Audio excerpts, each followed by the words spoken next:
Hello नमस्कार जय हिंद साथियों, आप सभी लोगों का बहुत बहुत स्वागत है डीएलएड के नंबर 1 यूट्यूब चैनल संस्कार लर्निंग पर। तो दोस्तों, जैसा कि आप सभी को पता है 7 बज गया है और आप सभी के बीच में हम लाइव आ चुके हैं मैथमेटिक्स के शानदार प्रश्न के साथ। हाँ दोस्तों, आपके एग्जाम में मैथमेटिक्स के जो भी सवाल रहेंगे वह इसी टाइप, इसी लेवल के, इसी चैप्टर से पूछे जाएंगे जो चैप्टर्स मैं करवाऊंगा।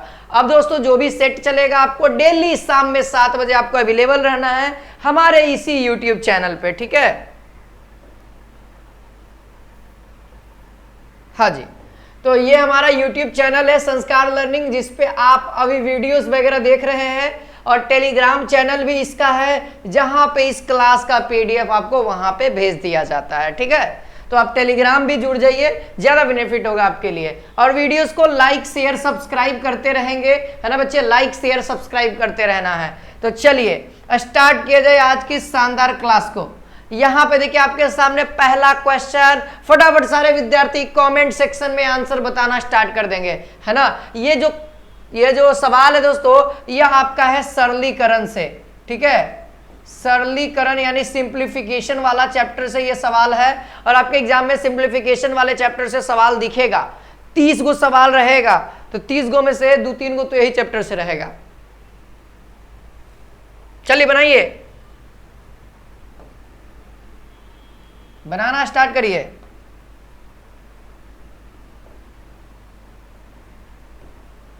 चलिए तो हम बना के दिखा देते हैं। देखिए सबसे पहले पता है ना बोर्ड मास रूल, यहां पे देखिए बोर्ड मास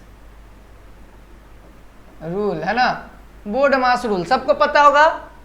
बी से ब्रैकेट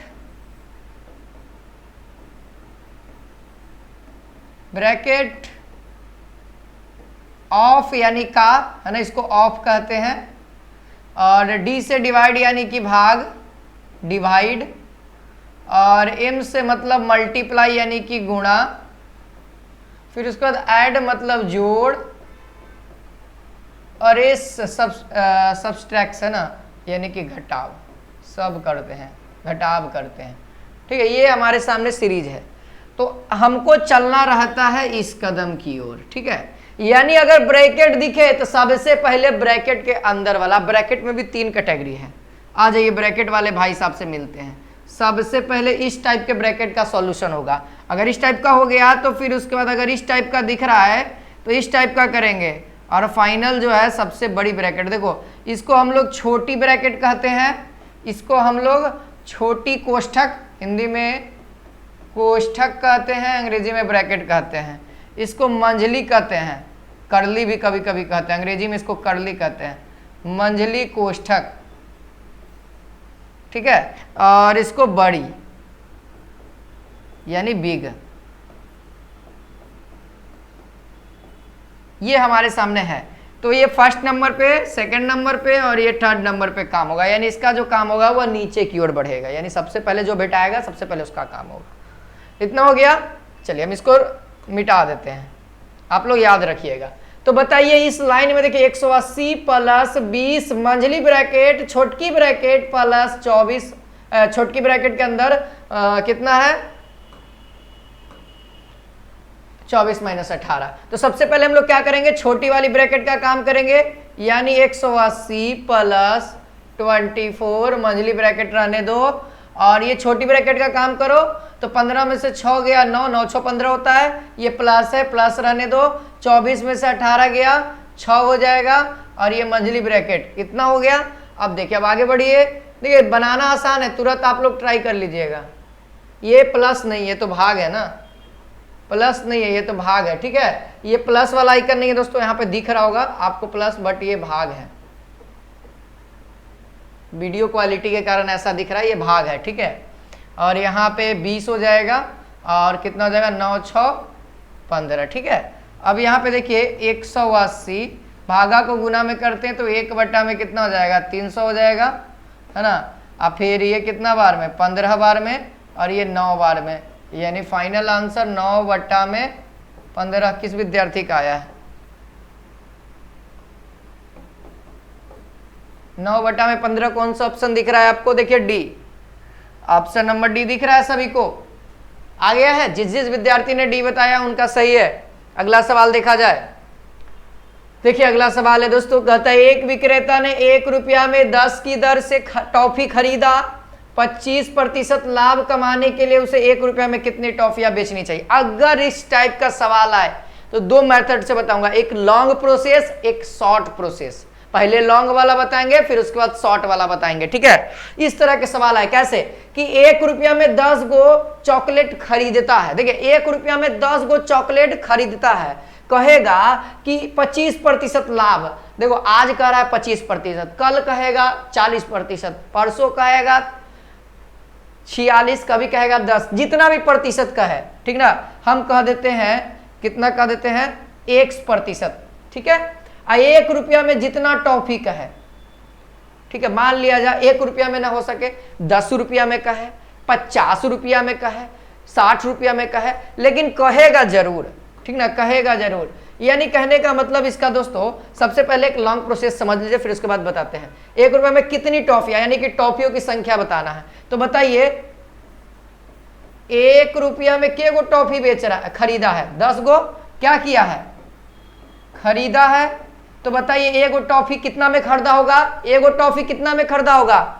1/10 रुपया। 1 गो टॉफी का रेट निकाले हैं, 1 गो टॉफी का खरीदे वाला रेट। अब कहते हैं सर 1 रुपया में वो x गो टॉफी बेचता है, ठीक है, सेलिंग वाला। हमको पता नहीं ना कितना बेचना है, कितना बेचता है, वही तो नहीं पता, तो x गो लिख देते, क्या दिक्कत है ना। बेचता है तो 1 गो टॉफी कितना में बेचता होगा? 1/x रुपया, ठीक है। अब क्वेश्चन क्या कर रहा है? हमको 25% का प्रॉफिट चाहिए। ज्यादा लंबा प्रोसेस नहीं, केवल समझा रहे हैं, तो हो सके तो लंबा लगेगा, लेकिन आप अगर बनाना स्टार्ट करेंगे, ज्यादा सवाल करिएगा तो चुटकी में बनना स्टार्ट हो जाएगा। कितना हमको प्रॉफिट चाहिए, लाभ चाहिए, तो लाभ बराबर फॉर्मूला क्या होता है? SP minus CP। बताइए SP हमारा ये ना है, बेचता है, ये हमारा SP हो जाएगा, और खरीदता है मतलब CP हो जाएगा। तो बताइए कितना हो जाएगा? 1/x minus 1/10 equals to 10x, कितना हो जाएगा? 10 माइनस x, यही होगा ना। हाँ मेरे ख्याल से तो ये होगा। अब बताइए हमको 25% लाभ चाहिए ना, P% बराबर फॉर्मूला क्या होता है? P बटा में CP गुने 100। ये सब फॉर्मूला तो जन्मे करते होंगे। तो P% हमको कितना दिया हुआ है? हमको चाहिए 25% चाहिए, 1 गो टॉफी पे 25%। P कितना है?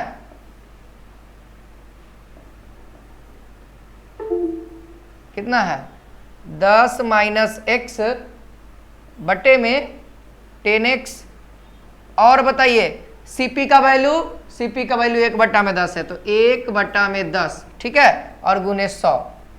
तो ऊपर वाला ऊपर वाले से कटता है, नीचे वाला नीचे वाले से। तो ऊपर में तो कुछ नहीं है, देखिए नीचे वाला से कट गया, ठीक है। अभी कुछ नहीं करिए, ये 25% है ना, P% यानी 25, यहाँ पे केवल 25 होना चाहिए, ठीक है।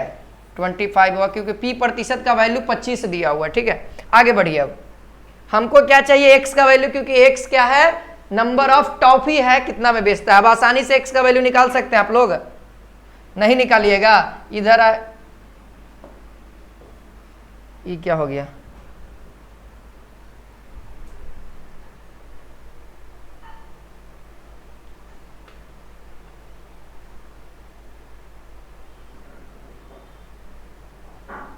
चलिए अब देखा जाए, यहाँ पे हम लोग, यहाँ पे तो थोड़ा सा टेक्निकल प्रॉब्लम हो गया था। यहाँ देखिए इस तरह हो गया। अब ये x यहाँ पे फाइनल क्या बचेगा दोस्तों? 25 इक्वल्स टू,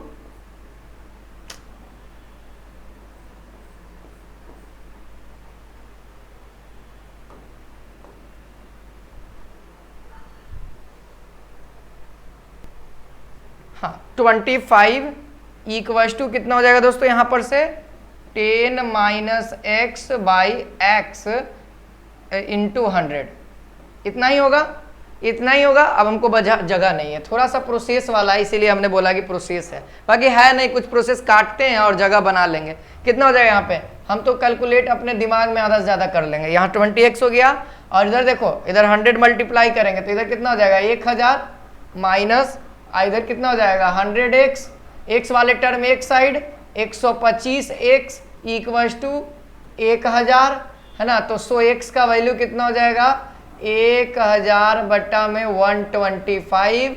इसको जब काटिएगा तो 25 पचे 125 और 2500 को 100 यानी कि 40 बटा में 5 और ये कटेगा 8, यानी टॉफियों की संख्या कितनी हो गई 8 हो गई। ठीक ना, कितना टॉफी लगेगा 8 गो लगेगा। ये था लंबा प्रोसेस। अब थोड़ा सा आप लोग देख लीजिए, जानना जरूरी है। मान लिया जाए ट्रिक व्रिक नहीं याद रहे तो प्रोसेस याद रहेगा सर, कंसेप्ट ध्यान रखना है। चलिए देखिए अब ट्रिक है दोस्तों, यहां पे ध्यान रखिए। डायरेक्टली अगर ऐसा सवाल है कि कितना में बेचा जाए, कितनी टॉफियां बेचा जाए, तो देखिए संख्या बराबर है ना, टॉफियों की संख्या बराबर, देखिए लिख देते हैं यहां पे टॉफियों की संख्या बराबर नंबर ऑफ एगो कितना दे रहा है। ठीक है ना। तो यहां पे ध्यान रखिए नंबर ऑफ कितना दे रहा है 10, है ना। एगो तो दिया हुआ रहेगा 10 गुने 100 बटा में 100, क्योंकि सर 100 तो रखना ही पड़ेगा ना, 100 तो रखना ही पड़ेगा, सबको पता है। और यहाँ पे 100 प्लस ये 25% है, तो इसको भी प्रतिशत को हटाएंगे, प्रतिशत हटाएंगे तो 100 में जोड़ देंगे। हमको प्रॉफिट चाहिए। प्रॉफिट क्या कहता है, हमेशा याद आप लोग पढ़ेंगे 25% लाभ का मतलब 100 प्लस 25। अब इसको आप लोग आसानी से कैलकुलेट कर दीजिए, वही बतवा गया ना 1000 बटा में 125 यानी कि 40 बटे में 5 है और कितना हो गया 8, आंसर आ गया ना। तो उतना लंबा तामझाम नहीं करने की जरूरत है। क्या करना है, ऊपर में सबसे पहले यहां पे करना है टॉफियों की संख्या। अगर यहां पे प्रॉफिट है, लाभ है, तब अगर मान लिया जाए हानि रहे तब तो क्या करेंगे 100 में से जितना हानि रहेगा उतना घटा देंगे और उतना से डिवाइड कर देंगे। बात समझ रहे ना, यहां लाभ था तो जोड़ दिए हैं, अगर हानि रहता तो घटा देते हैं। ठीक है, चलिए ये भी हो गया। तीसरा नंबर सवाल आपका कौन सा चैप्टर का है मालूम है? मालूम है ना, वो तो लाभ एवं हानि था, प्रॉफिट एंड लॉस। ये है दोस्तों टाइम एंड डिस्टेंस, यानी समय एवं दूरी। ठीक है, यह कहता है एक रेलगाड़ी 5 घंटे में 240 किलोमीटर की चाल से एक निश्चित दूरी तय करती है। एक कोई दूरी होगी, है ना, 5 घंटा में 240 किलोमीटर पर घंटा की चाल से जाती है। किसी हवाई जहाज से, है ना, हवाई जहाज को 45 मिनट में समान दूरी तय करनी हो तो उसे किस चाल से यात्रा करनी चाहिए। यानी सर आज सवाल क्या कर रहा है समझ जाइए, फिर उसके बाद अपने से बनाते रहिएगा। हवाई जहाज की चाल क्या है, यही ना पूछ रहा। देख लीजिए समान दूरी, यानी ट्रेनवा जितना चला है उतने हमारा हवाई जहाज से भी जाए लगी है, तो कौन सा चाल से। मान लिया जाए हम अभी पटना में हैं, पटना से हमको दिल्ली जाना है, तो 2-3 रास्ता, बहुत रास्ता है, ट्रेन से, बस से, बाइक से और एरोप्लेन से। मान लिया जाए ट्रेन से जाते हैं, टाइम लगा देगा अप्रॉक्सीमेट कितना लगा था हमको आइडिया नहीं, हम गए नहीं कभी, तो 14-15 घंटा मान लेते हैं, 14-15 घंटा मान लेते, 14 घंटा लेता है। वही हवाई जहाज से आधा लेगा समय, नहीं क्योंकि उसको ट्रैफिक तो है नहीं, कहीं रोकना है नहीं, डायरेक्ट लैंड करना है और जितना स्पीड में चला सकते हैं। तो वही कर रहा है कि दिल्ली, दोनों जगह दिल्ली जाना है, डिस्टेंस भी बराबर है, बट यहाँ पे कहा जा रहा है टाइम, यहाँ 45 मिनट में हवाई जहाज को चलना है, यहाँ 5 घंटा में। तो बताइए कि इसका चाल कितना होगा। ट्रेन का चाल 200 किलोमीटर पर घंटा है, यानी 1 घंटा में 200 किलोमीटर जाएगा। देखिए सबसे पहले हम क्या करते हैं सर, दूरी निकाल लेते हैं। दूरी बराबर फॉर्मूला क्या होता है बताइए, दूरी बराबर फॉर्मूला क्या होता है पता है ना, समय गुने चाल। तो ट्रेन कितना ट्रेवल किया, कितना दूरी चला वो निकाल लेते हैं। तो कितना हो जाएगा 5 घंटा है, ठीक है, घंटा है और 240 है ना, तो कितना हो जाएगा 24 पचे 20 से, यानी कि 120 यहाँ पे ये हो गया। ठीक है, हाँ ठीक है, यहाँ तक तो हो गया। ये क्या हो गया किलोमीटर हो गया, इतना किलोमीटर हमने तय किया रास्ता। अब ये तो हो गया सर। अब हमको कह रहा हवाई जहाज की चाल ज्ञात करना है, यानी चाल बराबर फॉर्मूला याद है ना, दूरी बटा में समय। आपको समय दे रखा है, दूरी दे रखा है। दूरी हमने 1200 ट्रेन से भी जाना है, 1200 एरोप्लेन से भी जाना है, तो दूरी सेम 1200 बटा में। लेकिन एक चीज ध्यान रखिएगा दोस्तों, बहुत सारा बच्चा 45 से भाग देगा, देंगे आप लोग के भी दिमाग में चल रहा है 45 भाग दे, नहीं 45 मिनट है और ये किलोमीटर है, किलोमीटर पर घंटा निकालना है। देखो यहाँ पे किलोमीटर पर घंटा, तो 45 मिनट को घंटा में चेंज करो सबसे पहले, तो कितना हो जाएगा 1200 बटा में 45 गुने 60 हो गया ना। अब हम क्या करेंगे यहाँ पर, अब हम क्या करेंगे, इसको कैलकुलेट करना होगा। तो कैलकुलेट किया जाए, 15 तिये 45 4 तिये 12 यानी कि 400, ठीक है, कोई दिक्कत नहीं है। ये 5 तिये 15 8 पचे 40, इतना दूर तक किसी को कोई दिक्कत नहीं है। अब यहां देखिए सर, ये एक बार में और ये 20 बार में, यानी कि आपकी बच्चा 80 20 यानी कि 1600 किलोमीटर पर घंटा के स्पीड से जाएगा कौन, एरोप्लेन। एरोप्लेन देख लीजिए आपके सामने सब कैलकुलेशन, छोटा छोटा कैलकुलेशन कर दे रहे हैं, ठीक है, हर एक चीज काट काट के दिखा रहे हैं। चलिए तब अगला सवाल देखा जाए, ज्यादा समय नहीं लेंगे हम आपका, क्योंकि समय बहुत बड़ी कीमती है ना। एक समचतुर्भुज का परिमाप 68 सेंटीमीटर है और इसके एक विकर्ण की लंबाई 16 सेंटीमीटर है, तो इसका क्षेत्रफल ज्ञात कीजिए। यानी हमको दिया हुआ क्या क्या, सबसे पहले वो फोटो बनाया जाए। रुक जाओ, गलत फोटो नहीं ना बना दिए हैं, जियोमेट्री वाला में कोई एक आगो आ जाए।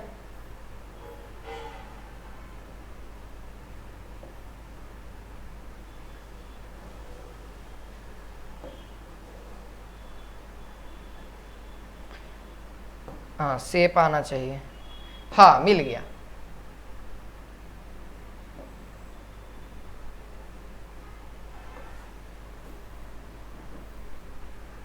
देखिए अब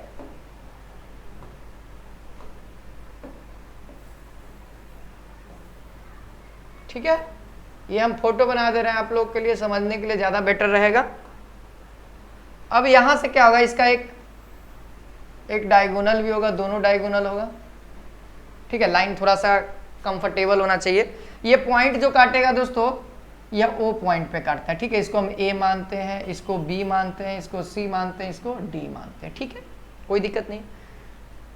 चलिए पता है ना कि एक दूसरे की भुजाएं हैं, देखिए ये भुजा समान होती है, भुजा समान होती है क्योंकि समचतुर्भुज है ना, सभी भुजाएं समान होती है, लेकिन इसका विकर्ण केवल अलग होता है, ठीक है।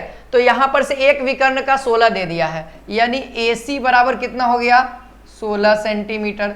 तो आप लोग यहां से एक चीज बता सकते हो, AO का वैल्यू 8 सेंटीमीटर और OC का वैल्यू 8 सेंटीमीटर है ना, 8 + 8 16 हो गया। ये दो को पता हो गया, डिवाइड क्यों किए आगे पता लगेगा, अभी नहीं।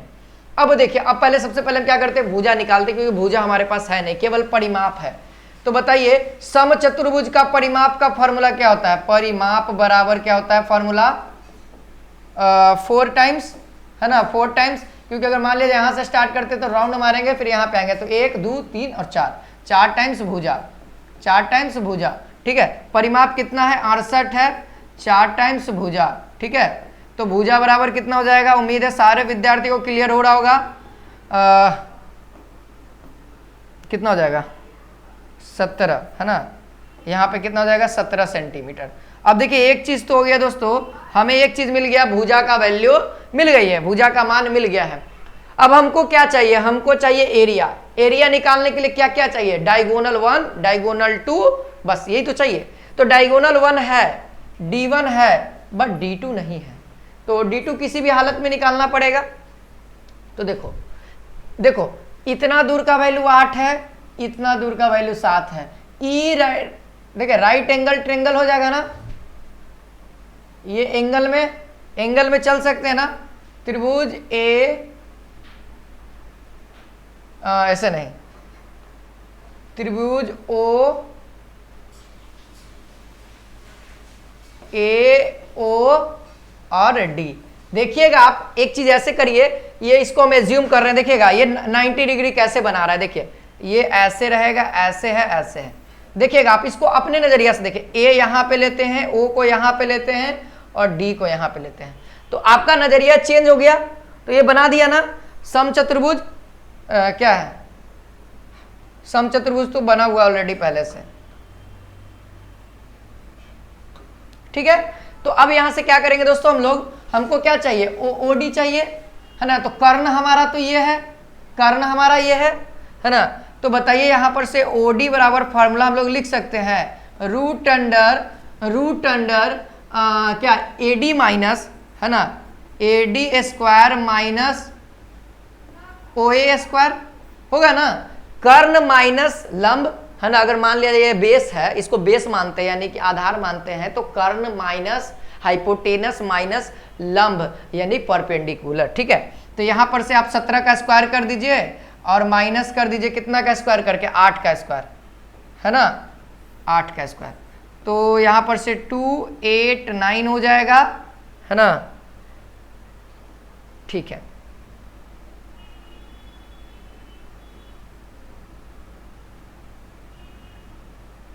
और यहां पर से 64 हो जाएगा, ठीक है। तो आंसर कितना आएगा यहां पर से, ये तो रूट के अंदर ही रहेगा। यहां पर 9 में से 4 गया 5 और 6 में से 8 में से 6 गया 2, 225 यानी ये 15 का वैल्यू। तो यहां पर से क्या आया दोस्तों, हाँ 15 आया। तो हमारा ध्यान देखिए ये 15 आया है, ये 15 आया है, ये भी निकालना पड़ेगा। तो क्या कर दे, तो यहां पर से AC हो गया और यहां पर से हम क्या BD बराबर कितना कह दे, BD बराबर हम कितना कह दे दोस्तों, तो BD बराबर हम लोग कह सकते हैं 30, है ना, 30 हो गया। देखिए AC निकल गया यानी कि D1 निकल गया, इसको हम लोग D1 कह दिए, इसको D2 कह दिए, ठीक है। ये D1 और D2 निकल गया। अब आसानी से हम लोग समचतुर्भुज का एरिया निकाल सकते हैं। जैसे देखा जाए एरिया हम निकालते हैं, इस फोटो को मिटा देते हैं, अब तो कोई काम नहीं है इस फोटो का,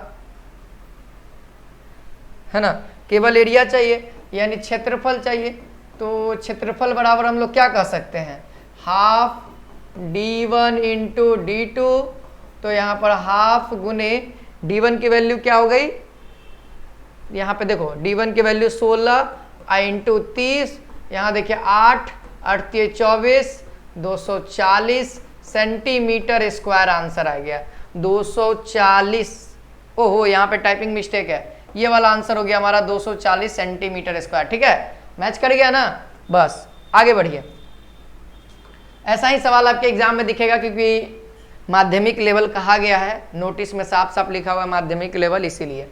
देखिए A/B पता है, A बटा में B दिया हुआ है दोस्तों कितना, √7 बटा में √3। देन हमसे पूछा जा रहा है 3A + 2A बटा में 3A - 2A का वैल्यू क्या होगा। बहुत आसान है, समझा जाए, डायरेक्टली सब समझते हैं। आप लोग प्रैक्टिस करिए, आप लोग भी ट्राई करते रहिए।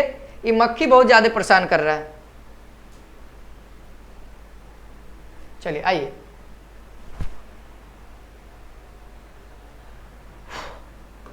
चलिए यहां देखा जाए तो यहां से देखिए ऊपर में 3 मल्टीप्लाई करते हैं 3A और नीचे में हमको क्या चाहिए, नीचे में 2B चाहिए, है ना।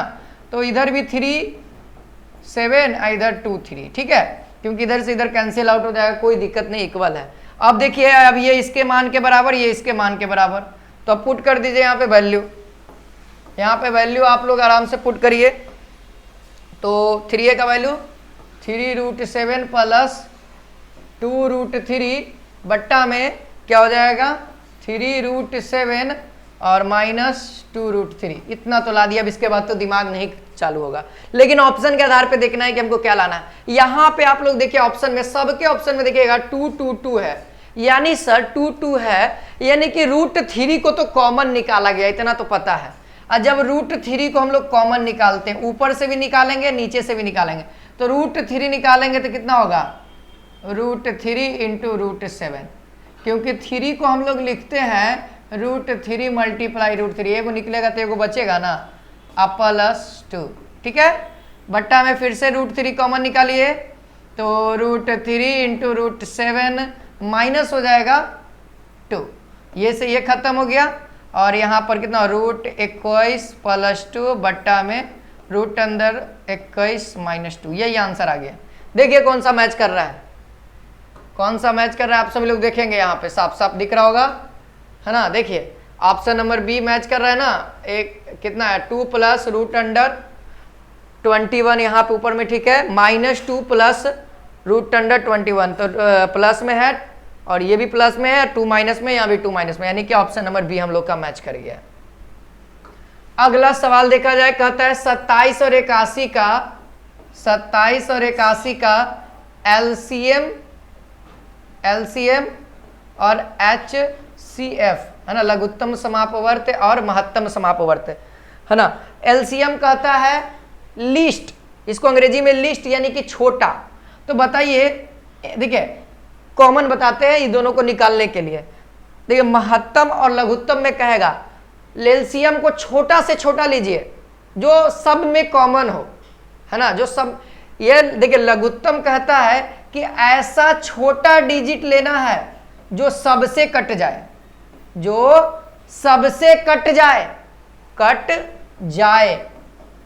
ठीक है। और इसमें कहता है HCF कि ऐसा संख्या लीजिए, ऐसा संख्या बड़ी संख्या लीजिए जो कि सबको काट दे। समझ में आ रहा है, कट जाए और काट दे। तो बताइए यहां पे सबसे छोटी संख्या, तो सबसे छोटी संख्या तो हमको यहां पे दिख रहा है जो काट दे 27। देखो 27 ही हो जाएगा इसका एलसीएम, क्योंकि 27 मल्टीप्लाई 3 करोगे 7 21, 3 दूना का 6, आधो 81 आ गया। यानी 27 ऐसी संख्या सबसे छोटी संख्या है जो इसको भी काट रही है और इसको भी काट रही है, ठीक है। हाँ यहां पे कॉमन देखना है, 3 तो होगा नहीं, क्योंकि 3 तो होगा नहीं, तो सबको पता है एलसीएम यहां पे देख करके। और एलसीएफ क्या हो जाएगा दोस्तों, HCF आपका, HCF बताइए जल्दी से फटाफट। हाँ जी, उम्मीद है आप सभी को पता होगा HCF। हाँ यहां पे HCF ना कट जा रहा है, सॉरी यहां पे गुणज में होना चाहिए, ठीक है। हाँ यहां पे जो होगा वो एलसीएम 81 होगा और यहां पे HCF जो होगा 27 होगा, क्योंकि काट दे 27 81 को काट दे रहा है, 27 को भी काट दे रहा है ना। तो ये हमारा करेक्ट आंसर, काट दे मतलब कि HCF, और जो कट जाए जैसे 27 से भी कट जा रहा है और 81 से भी कट जा रहा है ना, कॉमन है ना। देखिए ये 81 ऐसी संख्या है जो कट जाए और ये ऐसा संख्या है जो काट दे, है ना। 27 को देखिए, ये 27 को भी काट दे रहा है और 87 को भी काट दे रहा है। 81 27 को काट दे रहा है, नहीं 27 81 को काट रहा है, 81 81 को काट रहा है। तो समझ में आ गया होगा लॉजिक। चलिए अगला सवाल, x² + 1 बराबर 2x। तो हमसे पूछा जा रहा है x - 1/x की वैल्यू। बहुत आसान है, बहुत अच्छा मेथड में बताऊंगा इस तरह के सवाल को करने के लिए। देखिए सबसे पहले इसको आप सॉल्व करिए, ये x है इस साइड आएगा, सबके ऊपर भाग में हो जाएगा, यानी x² + 1/x = 2। तो यानी कि x + 1/x का वैल्यू कितना हो गया, 2 हो गया। इतना तो पता हो गया। हमको क्या चाहिए, x - 1/x चाहिए। तो हिट एंड ट्रायल मेथड लगाइए, यानी x का वैल्यू 0 से शुरुआत करिए, 1 रखिए, 2 रखिए, 3 रखिए, जिस पर सेटिस्फाइड हो जाए, इधर जिस पर सेटिस्फाइड हो जाए वह आपका इधर मान पुट कर दीजिए, वही आंसर आएगा। 0 रख के देखते हैं, 0 + 1/0, ये तो अनडिफाइंड, ये नहीं होगा, 0 कैंसिल आउट हो गया, 0 हमारा कैंसिल हो गया। अब 1 रख के देखते हैं, 1 + 1/1 कितना आएगा, 2 आ गया, सेटिस्फाइड, वेरीफाइड हो गया सर। तो जो मिला उसी पे डायरेक्ट करिए, ठीक है। 1 - 1 = 0, ऑप्शन में 0 दिख रहा होगा, मार दीजिए, ठीक है। अगर 2 भी रख के देख लेते हैं, ज्यादा दिक्कत है 2 भी रख लो, 1 1/2, ठीक है। तो आया ही नहीं, हमको तो 2 चाहिए, 2 से ज्यादा हो गया, प्लस हो गया ना, सीधा बात, ठीक है। 3 रखेंगे, 3 से जुड़ते जाएगा, तो यहाँ पे एक वही कोई आंसर आएगा जो आपका करेक्ट रहेगा। तो देखिए क्या होता है ना, छोटा से बड़ा चल जाते हैं लेकिन बड़ा से छोटा नहीं जा पाते, तो ये बड़ा से छोटा की ओर जा रहे हैं। तो यही मेथड आप लोग याद रखेंगे। चलिए यहाँ पे कहता है 120 पेनों का क्रय मूल्य x पेनों के विक्रय मूल्य के बराबर है, तो 25% लाभ चाहिए, तो x का वैल्यू क्या होगा। बहुत अच्छा है। देखिए यहाँ पे 120 का क्या 120 का CP बराबर है x का SP के।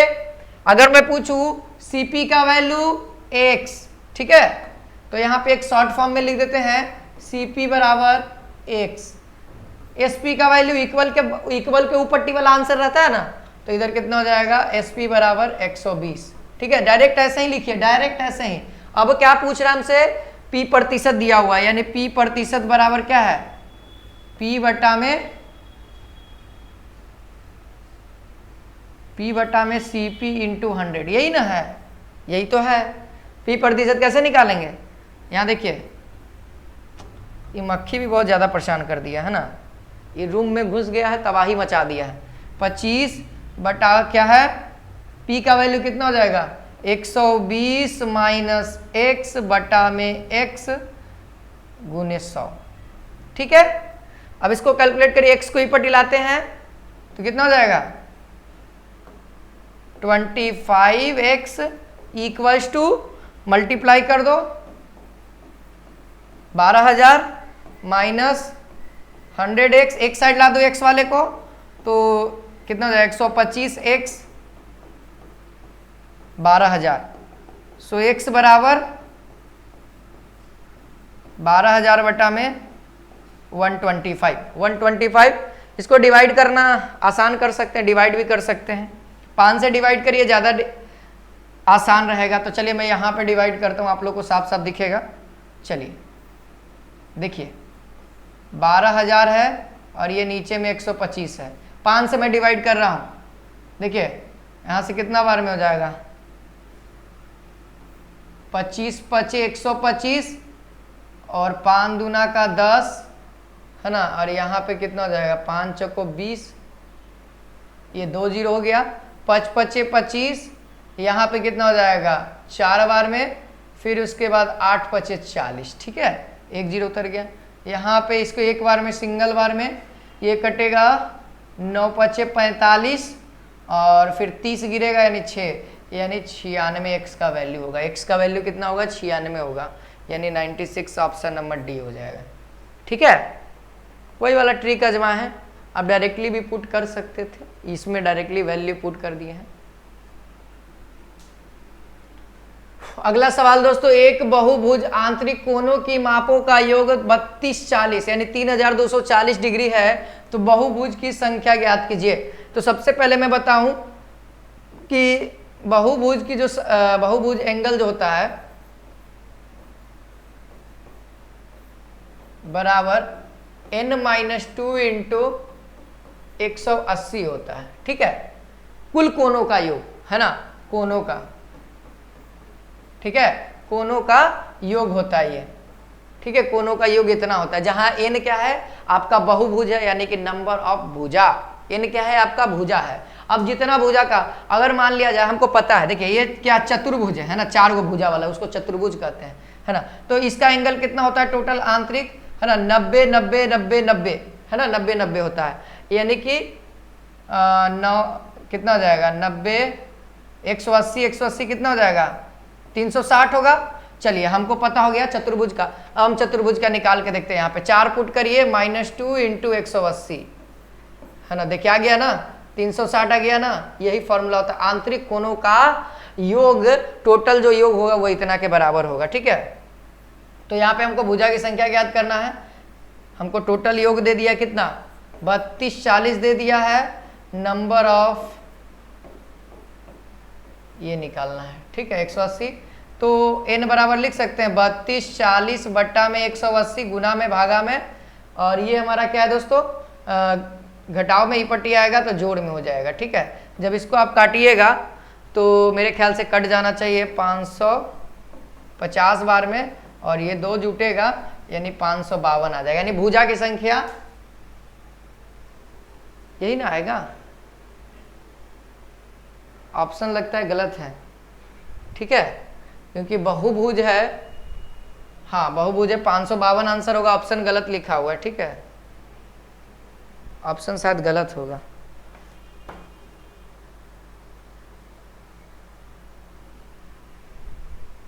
नहीं, ऑप्शन सही है दोस्तों, यहाँ पे कटा हुआ गलत है। ठीक है, यहाँ हम लोग काट सकते हैं, कितना बार में काटें, 9 है ना, 9 दूना का 18 होता है 90, 16 दूना का 32 या एक बार में, 6 दूना का 12, 2 120 इतना आ गया, और काटिएगा, ये 1 बार में और 18 बार में ही कटेगा। देखते हैं 90 में मल्टीप्लाई करो 18 से, 0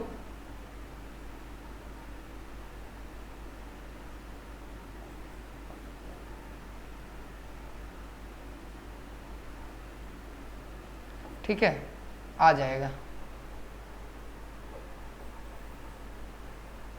कितना टाइम्स दोस्तों, हम कितना टाइम्स काटेंगे, ओहो 18 टाइम्स, और 18 + 2 कितना हो जाएगा 20, 18 + 2 कितना हो जाएगा 20 हो जाएगा। ठीक है, यहाँ पे आंसर ऑप्शन नंबर बी हो जाएगा। ठीक है, के गो भुजा होगा बी, यानी कि 20 गो भुजा होगा। चलिए अगला सवाल।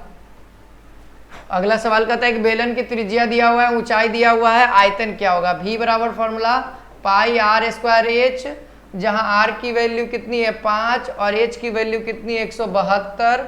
आसानी से आप लोग भर दीजिएगा। पाई का वैल्यू हमको पाई कॉमन रखना है, पाई हटा दो, यानी 5 × 5 × 172। तो जब इसको मल्टीप्लाई करिएगा तो आ जाएगा 4300 पाई सेंटीमीटर। ठीक है, आप मल्टीप्लाई कर लीजिए, 4300 पाई सेंटीमीटर क्यूब आएगा। ठीक है, क्योंकि आयतन है तो उसका वैल्यू क्यूब होता है। चलिए आगे बढ़ते हैं, आगे बढ़ते हैं। अगला सवाल देखा जाए। एक प्रेक्षक, दोस्तों देखिए सवाल है 2 मीटर लंबा एक प्रेक्षक है।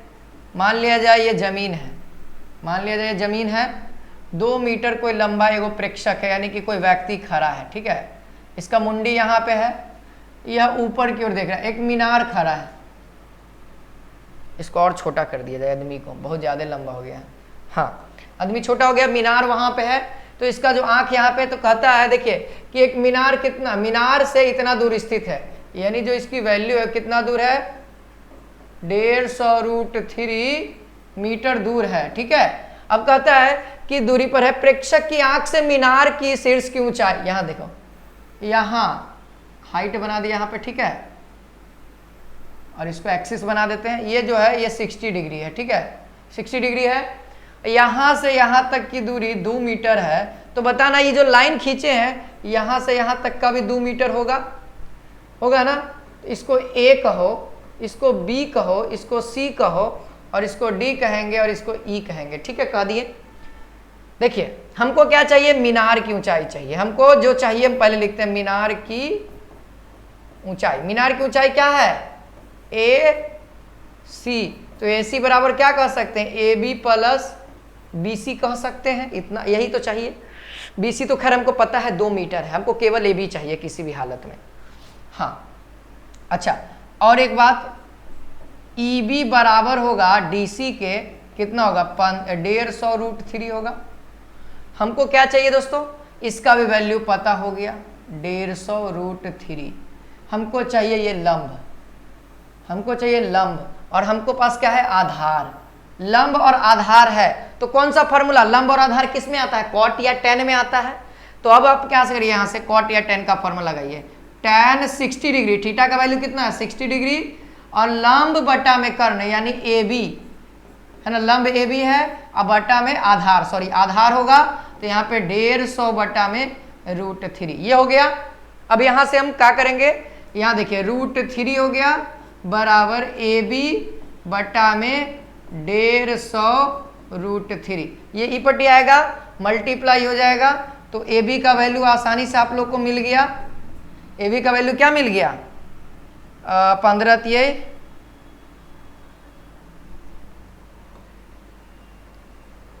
150 है ना, 3 450 है ना, 450 AB का वैल्यू, AB का वैल्यू 450 आ गया। और यहाँ पे तो 100 आ तो गया सर, AB तो ही चाहिए। AB का वैल्यू कितना है 450 और +2 कितना हो जाएगा 450 + 2 452 मीटर, 452 मीटर। देखो ये आंसर होगा ऑप्शन नंबर बी 452 मीटर। देख लीजिए आपके सामने आ गया, प्रोसेस के साथ आया हर एक चीज।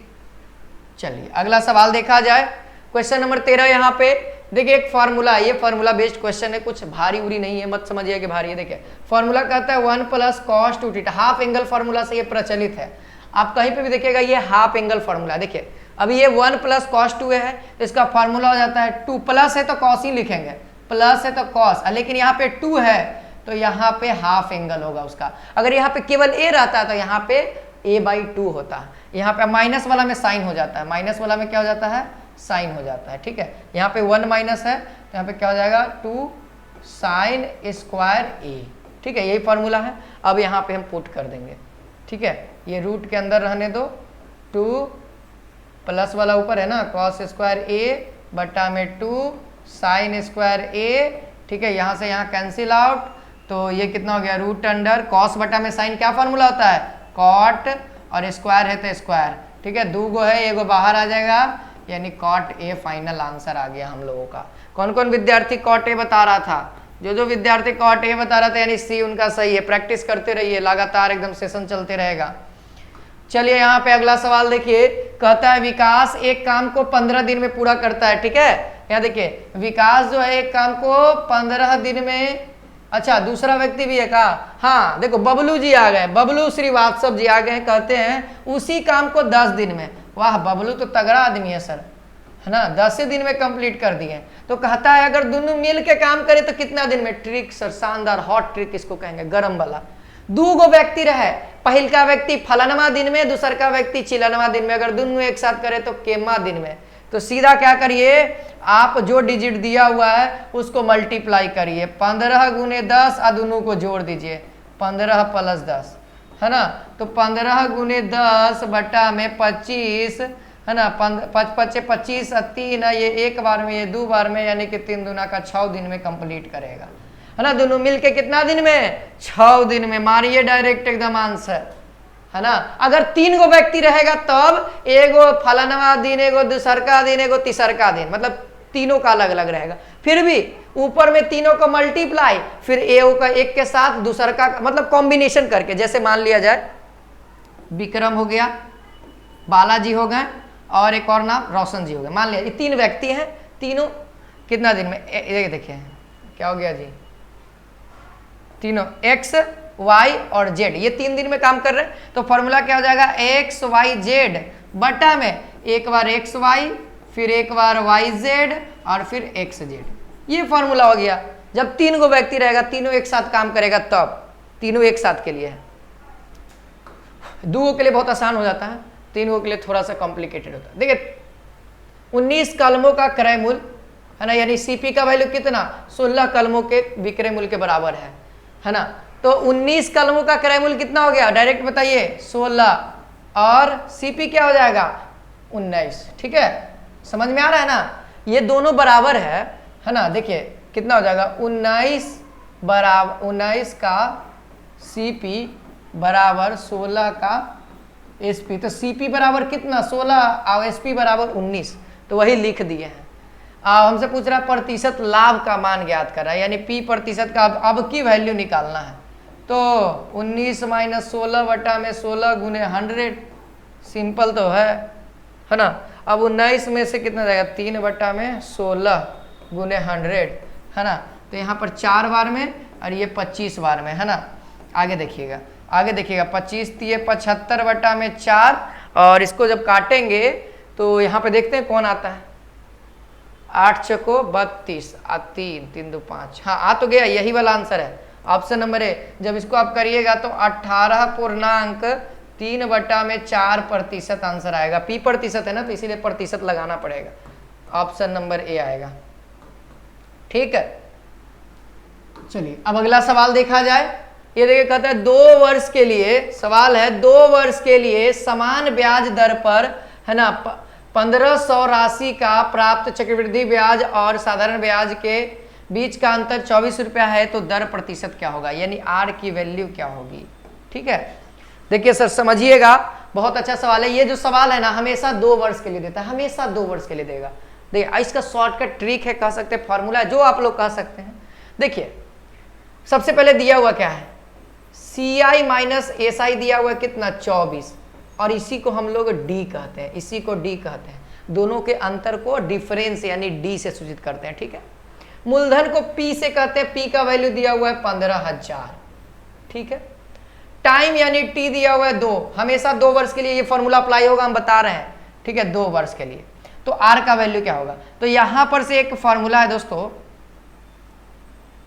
P बराबर डी गुने 100/r का पावर स्क्वायर। ये 2 के लिए, ये मत समझिएगा कि यहाँ पे t है, नहीं, ये ओनली फॉर 2 के लिए, 3 के लिए अलग हो जाता है। ये 2 रहेगा, 2 वर्ष के लिए रहेगा, तभी ये वाला चीज को अप्लाई करेगा। ऐसे तो जनरली हर बार देखा जाए तो 2 ही वाला सवाल आता है, अगर डिफरेंस दिया रहे तब। तो अब आसानी से आप लोग निकाल दीजिएगा। तो देखिए r का वैल्यू क्या करें, r का वैल्यू करने के लिए आप क्या कर सकते हैं, तो हम क्या करेंगे, देखिए P/d बराबर 100/r, ये रूट हो जाएगा, होगा ना। एक बार और काम ये करते हैं यहाँ पर कि और सुविधा हो जाएगा हमको, उलट दीजिए, उल्टा करिए, उल्टा करेंगे तो क्या हो जाएगा, √P/d हो गया ना, हो गया ना। अब देखिए यहाँ पे इसको मिटाओ ना भाई, ये लकीर का है आ गया, ठीक है, इतना दूर मिटा दिए, अच्छा से लिखेंगे तब ना समझ में आएगा। चलिए यहाँ देखिए क्या हो जाएगा, r/100 बराबर √P/d, यही ना, P/d, d/p ना, उल्टा होगा था, यहां देखिए d/p, ओके हो गया। अब देखिए अब हम क्या करते हैं, मान पुट करेंगे, सीधा सीधा मान पुट करेंगे। यहां देखिए √अंडर होगा, √अंडर कितना होगा, d का वैल्यू तो 24 है, बट्टा में 150 गुने 100 कर दो, अलग कर दिए, ठीक है। r/100, बहुत अच्छे से आराम से चलिएगा तभी समझ में आएगा। 100 है, रूट से बाहर निकाल दीजिए, 24 बट्टा में 150, इसको रह दीजिए, इसको अभी यहीं पे फड़िया लेते हैं, यहीं पे अभी फड़िया लेंगे इसको। 1 बट्टा में 10 हो जाएगा, 1 शून्य से 1 शून्य कटेगा।